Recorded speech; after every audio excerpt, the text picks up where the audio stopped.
Ah, it's that time of year again. Christmas season. The air is getting colder, the streets are filled with cheer, and many people are curling up by the fire with a good book. At least, that's how it is in movies. Regardless, literature does hold a special place in my heart. Given the fact that I'm a quirked up white boy making verbose video essays about inane bullshit on YouTube, you may have figured out already that I was an English major back in college. You know, it's really not as useless a major as you might have heard. There's a couple of very unique benefits. Hold on. Oh, sorry. I'll move. Sorry. I was on my lunch break. Anyway, over the course of all these classes, I read a lot of books. Some decent, some terrible, but a couple really stuck with me. And so I thought, why not skip all the boring classes and just deliver the cream of the crop books directly to you? A quick notice before we get started. I will only be giving a brief overview of each book with as few spoilers as possible, as I would actually encourage you listeners at home to find these books online and read them for yourselves. I'll provide any links I can down in the description. With all that said, here are the 4 best books I read in college. My first book, In a Lonely Place, was written by Dorothy Hughes in 1947. This is a noir murder mystery novel that is unique in several important ways. For one, the main character, whose perspective we follow, is revealed to be the serial killer currently plaguing the city in the very first chapter. This was a very unique premise at the time. Coupled with the fact that it was written by a woman, also unusual at the time, this novel explores several unique perspectives. It leads us to a story where we can explore the inside of the dark and twisted mind of a killer, while giving us a deep, well-written female character in the form of the killer's love interest/obsession. So if a classic noir murder thriller with a twist sounds interesting, check it out. The next entry on this list is the 1959 horror novel The Haunting of Hill House by Shirley Jackson. This is probably the most famous of all the books on this list, having been made into 2 movies and a Netflix TV series in the past few decades. Hill House is about a group of young adults agreeing to participate in a paranormal study in what is alleged to be a haunted house. As the days go on, the audience learns more about each participant's quirks and baggage, and the novel quickly becomes a study of both the paranormal and these people's inner turmoil. The group is made up of Eleanor, a deeply timid young woman with mommy issues, Theodora, an artistic hippie, and Luke, a spoiled young man without a care in the world. Without getting into spoilers, these 3 characters form some bizarre, psychosexual dynamics between them, with the possibly haunted house serving as a character in its own right. Everything is wonderfully characterized. Combine that with great subtle horror and just a dash of Freudian themes sprinkled in, I recommend this novel. Now we are reaching the highest echelon of college books. This next one is called Small Things Like These by Claire Keegan. It is far and away the most recent entry on this list, having come out in 2021. Yet the story has made relatively big waves, receiving a movie adaptation with Cillian Murphy this year.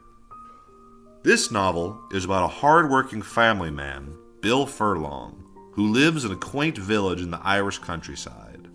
It is Christmas season, 1985, when Furlong discovers something sinister is being kept secret at his local church. The novel sees Bill internally debating whether or not he should do something about what he has uncovered, whether or not the lives of his family are worth more than his morals. This is a short and very understated novel. We do not see any scenes of bloody horror or explosions of emotion.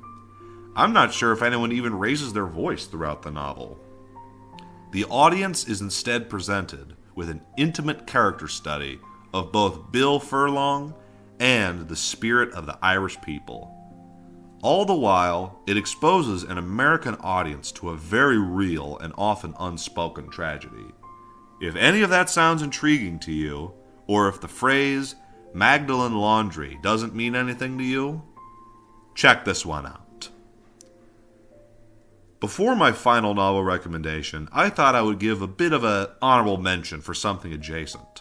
A graphic novel called Black Hole, created by Charles Burns.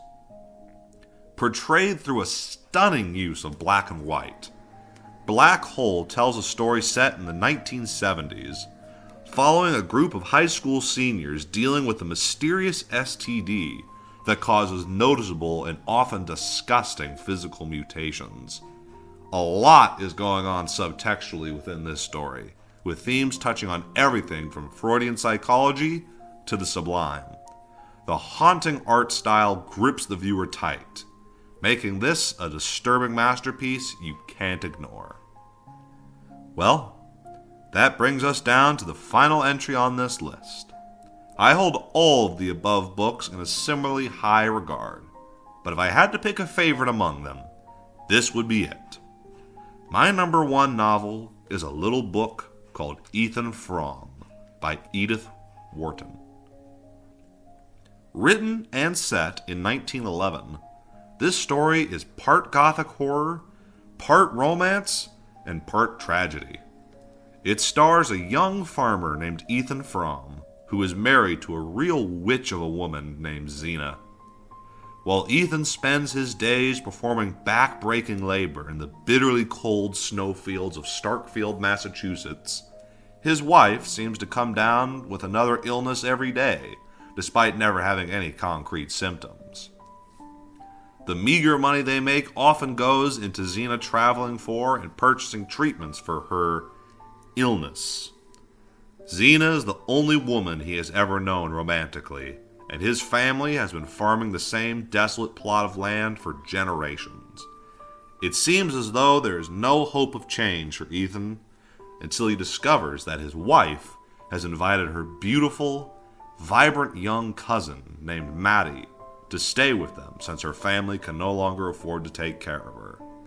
As one might expect, Ethan immediately falls in love with her, and that is where the trouble begins. Ethan Frome is a frightening examination of how domestic sentimentalism can turn sour and the American dream can become a nightmare. The novel is fairly short, and so it communicates in a very direct way with the audience. It does not waste your time and makes the absolute most of its limited cast of characters and setting. This story may be as bleak as the New England countryside, but when you look at it from the right vantage point, it's also just as beautiful. That's all I've got for today. The description should provide free links to some of these books. I should be making some more videos in the new year. If you have any thoughts, suggestions, or feedback, you are welcome to leave them in the comments. Merry Christmas, folks. Until next time.